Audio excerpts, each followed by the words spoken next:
talk about Ku Klux Khaleesi, aka Fake Lively, who is still running off at the bits about this damn situation. Now, I saw this over on People like maybe a couple of minutes before I was going to go live. So I pulled the People magazine article where they talking about that the legal war against Justin Baldoni has been emotionally taxing, and amid all the setbacks. So she's going through it right now, and I guess in regards to Miss Ku Klux Khaleesi, she can cry her damn self a river because I don't feel no ways tired about her. So let's get into the article. So they said that in the wake of the latest setback in Lively's case, the Thursday, April 2nd dismissal of the bulk of her claims against It Ends With Us director co-star Baldoni, a source tells People that the legal proceedings have been emotionally taxing for the actress producer, who's 38, saying she didn't file this lawsuit thinking it would be easy. In the filing, Lively alleged misconduct on the Colleen Hoover adaptation set a retaliatory smear campaign, which Baldoni has denied. I actually think that who was it that did it? Was it the Times? New York Times, y'all owe him an apology for that thing because y'all came out with that whole smearation situation before we even knew there was a situation going on, which I think she fed y'all information and had y'all put out this smear campaign because of how powerful she is. Well, I should say how powerful her husband is and how powerful his wallet is, because I'm sure she was probably using a lot of his coins to get this case going. Because we all know fake Lively ain't out here balling the way she trying to claim. That's her husband's money. So she knew it would be a long, challenging process, but she felt it was something she needed to do. The legal battle has been emotionally taxing, but Blake has stayed focused. Now, the Gossip Girl alum's allegations have never changed, and she's looking forward to her day in court. She's balancing this all with all her responsibilities at home. As a mom, she has many other priorities which help her stay grounded. The insider is adding that the mom of four, she shares daughters James, who's 11, Inez, who's 9. Why would you name your daughter James? And Betty, 6, and son Olin, who's 3, with husband Ryan Reynolds, is excited for some quiet time this summer with her family once this is behind her. The newly insight into Lively's mindset amid her legal battle with Baldoni comes shortly after the actress shared a message to her fans and followers ahead of the former co-star's high-profile threat. And I do have that courtesy of Popcorn Planet. Shout out to Andy Sigmore over there, who went and posted this on his Instagram with corrections. Because Miss Thing out here putting out this fake ass post, and he put in some little corrections in the situation. So he posted in his headline, "We are sick and tired of Blake Lively and Van City Reynolds, is that their name? Gaslighting digital PR spin. The fact that she, once again, is cherry picking out of context quotes from a massive legal loss, spinning it to sound like a victory is insane. Blake seems to be spiraling. It's time to fact check her statements regarding the It Ends With Us ruling. Also, yes, that's our song playing in the background. Spread the word. I think I might have it on mute. But anyway, so yeah, so we're gonna go through some of what they said. Now, her attorney from Michael Gottlieb, and then we'll read her what she had said after the fact. But they said it is completely unsurprising that Brian Freeman does not understand the court's actual ruling. He didn't even argue the summary judgment motion he's now spinning, had to bring in another law firm, excuse me, for the trial, and that's just last week was reprimanded by the court for having filed legally frivolous claims. So then they put as the fact check, if Lively wants to discuss legally frivolous claims, look at the 10 of their 13 just dismissed. Gottlieb firm built an entire public narrative around sexual harassment claims. A federal judge threw out entirely. Baldoni has zero personal liability on an order signed by Judge Lyman. No spin. If anyone not understanding his ruling, it's not Freeman. Sounds like Darvo to us. And y'all know Andy Sigmore has been harassed repeatedly by Blake's legal team because he's been really going and doing the digging and all this other stuff, and they've been coming at him.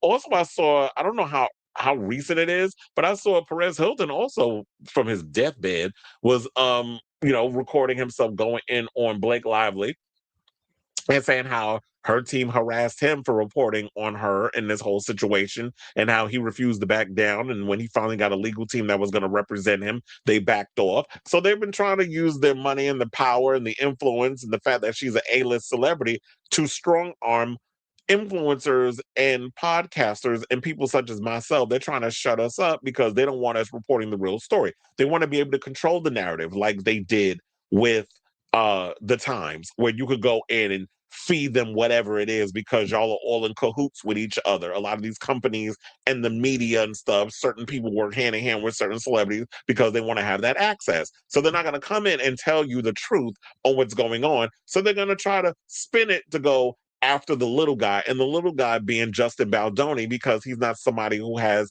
a lot of leverage in the entertainment industry. So they're going to go after him and try to shut him up. But I'm glad that he stayed the course. I'm glad that he has a lot of influencers who've been doing their homework and their due diligence behind the scenes and have been digging up stuff and holding Blake's fake ass feet to the fire.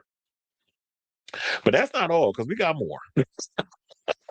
So let's go through the rest of it. So then they said, what the court actually decided yesterday is the Blake Lively provided evidence to go to trial on her core claims, but she spoke out against what she believes. I can't believe as small as it is, I can actually read it. Was sexual harassment on the set and suffered retaliation and harmed her reputation as a result.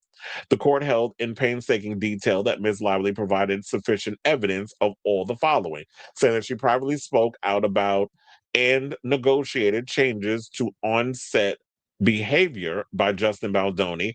Journey, wait, now I was like, now I'm struggling to read this because it's so damn tiny. And it said, what is it, Jamie Heath? That she and others found disturbing. So now the fact checking comes in.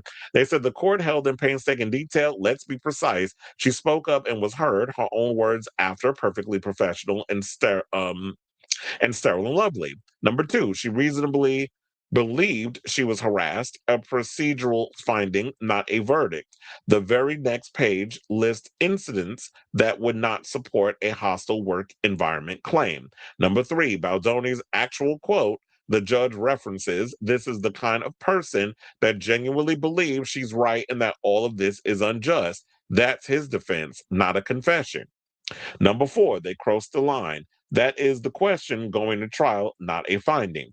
And all these claims will be heard by the jury. No, only three claims against corporate entities, not Baldoni personally. So they also said Gottlieb listed four things the court held. It held none of them conclusively. Surviving summary judgment and winning at trial are two very different things. Then they go into the whole thing about, and because of yesterday's decision, all the claims will be heard by the jury. And here is what the court actually said about Ms. Lively's sexual harassment claims. A person in her position could have understood the workplace to, at times, reflect a gendered and sexualized view of women and a disregard for their privacy sufficient to make it reasonable to complain about a hostile work environment based on sex and gender. The court's ruling that Miss Lively's state and federal harassment claims could not go to trial and was about legal issues rather than the endorsement of the defendant's conduct. So then they also, so now the fact checking comes in. It says Gottlieb quotes the judge saying a person in her position could have understood the workplace to reflect a gendered and sexualized view of women. What they doesn't quote the same ruling on page 108 in the very next section. Several of the incidents either would not support a hostile work environment or would do so at most and minimally or in context. The circumstance comment, the weight concerns, the dance scene, the screenplay edits. The judge walks through them individually and dismisses them one by one, who only shared part of page 116 and buried page 108 of the court's ruling, who's actually spinning the story here. And a lot of times what I was hearing is that she only filmed, I think, 50 days. And she was a nightmare on set because she was trying to have, oh, I want this and I want this, and was being a nuisance. And they were complying and giving her everything because she was the star and she was the co-producer or whatever the case was. But I feel like all of it stems from she was getting upset because she was not able to control everything on the set. She wanted to come in and bulldoze and bully her way into a situation and take over this man's movie because she felt He was inexperienced, which I know everybody's like, well, he filmed things before. That's not the point. A lot of times you get these A-list celebrities that act like they Steven fucking Spielberg, but they want to come in and take over people's stuff instead of letting the director do their job that they were paid to do. It was his movie, it was his thing. Let Justin direct, but she wanted to come in and act like it was her thing and try to take over. So there's way more. If y'all want to definitely read it, because we ain't gonna be here all day. It's like literally, it look like 8 or 10 more pages of this. Definitely head over to Andy Signal or Popcorn Planet over there on Instagram where y'all can read all of the fact checking that he did. Otherwise, we're gonna be spending 40 minutes covering this. But last but certainly not least, let's get into this story. So according to Rob Shooter, he said Blake Lively is being urged to drop the lawsuit because enough damage has been done. So he says the pressure is mounting on Blake Lively, and this time it's coming from inside her own circle. Sources tell Naughty But Nice that friends, family, even those closest to her, are quietly urging the actress to walk away from her ongoing legal battle, saying people around Blake are begging her to settle. One insider reveals they think enough damage has already been done. And after a judge dismissed the majority of her claims, dramatically narrowing the case, those concerns have only intensified, saying this is not the win she thinks it is. The case is weaker now, and it's not stronger, but she's not backing down, saying that she's framing this as something bigger, a fight about digital violence and speaking out. No, what you're trying to do is silence a lot of people like us who are reporting on these stories. It has nothing to do with digital violence. You're not worrying about, oh, your poor reputation, whatever, because clearly your reputation is shot. And I feel like you continue to keep this on, people in the industry is going to start looking at you as a liability. I don't think they give a goddamn who your husband is, but um if your next project comes out and it flops, they're probably like, okay, she's washed, we're done. We'll go with, like I said the last time, the Timo Blake Lively, which it would be Micah Monroe. And we'll start casting her, even though she's become more like diving more into the horror stuff. But she did a recent Colleen Hoover book to movie called Reminders of Him, which did moderately successful at the box office. I think that's all is now available to watch at home on digital. But when it was in the movies, it did fairly well. I'm not saying it ends with us money, but it was a moderately successful movie because people like Colleen Hoover. And I will say, when I did see the trailers in the movies, I did get a little emotional. So I do want to see it. But I'll wait until it comes out on one of the cable or the streaming services or whatever, and I'll check it out. But yeah, ma'am, in the words of Elsa from Frozen, let it go. I think you need to move on. I know you're probably thinking that, oh, this is me admitting defeat. I'm going to look weak in this situation. You're already out here in these streets looking crazy. So I don't know if it's a good idea that you need to keep this whole case and situation going when the judge threw out majority of your stuff. So it's looking good so far on Justin Baldoni's part. And like I said before, that whole hit piece that the New York Times put out because of the information you were feeding them, they owe Justin an apology. But we know they fake asses over there aren't going to give it to him. So, um, in regards of all of this whole situation, this is going to affect all of you. Like your image is looking crazy, your career's out here looking crazy. All this I'm hearing is taking its toll. Oh, and she put out this long post. I forgot to put this out. Um, it's going to be hard to read actually because it's so damn little, but I just want to give you an idea because she put it up on her stories, right? So yeah, this is the overall post that she put up in regards of, her situation about the grateful for the court's ruling, blah blah blah, so on and so forth. But the funny part I took from this was Piers Morgan, because that's where I got it from. His remark, he said, I read a lot of laughably disingenuous celebrity guff in my time, but this statement by Blake Lively takes the proverbial biscuit. She is destroying her brand with this ridiculous case and is now reduced to playing the I'm doing it for the world's children card. Pathetic. And I definitely agree with that, that it is definitely giving that you're just literally trying to play like you a real victim in this situation. There's real victims out here who are being sexually harassed on the job and on movie sets by directors and things of that nature. We've heard the stories during the Me Too times of era, and even most recently, when you have people coming out saying all the things. Brandy talking about the stuff she had to endure from people in the industry. So when you hearing stuff like this, and then you got this old clown running around here trying to act like she a damn victim in whatever, when it's just your ego is bruised and you're mad about it. So I'm going to file frivolous lawsuits and waste taxpaying dollars and your husband's money on a case that you're not going to win. You can't win until you get out of the game. In the words of Michael Jackson. You can't win this case. You can't win, child. You can't win, sis. Let it go.